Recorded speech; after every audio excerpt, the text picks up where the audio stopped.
1989, my thoughts were short, my hair was long, caught somewhere between a boy and man. She was 17 and she was far from in between. It was summertime in northern Michigan.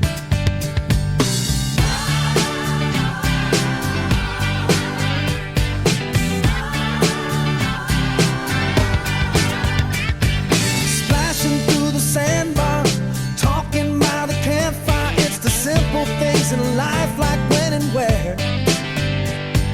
We didn't have no internet, but man, I never will forget the way the moonlight shined upon her hair.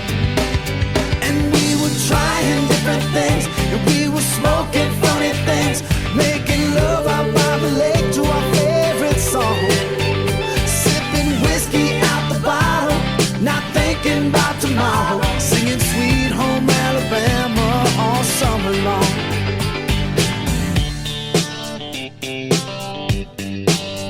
Singing Sweet Home Alabama all summer long.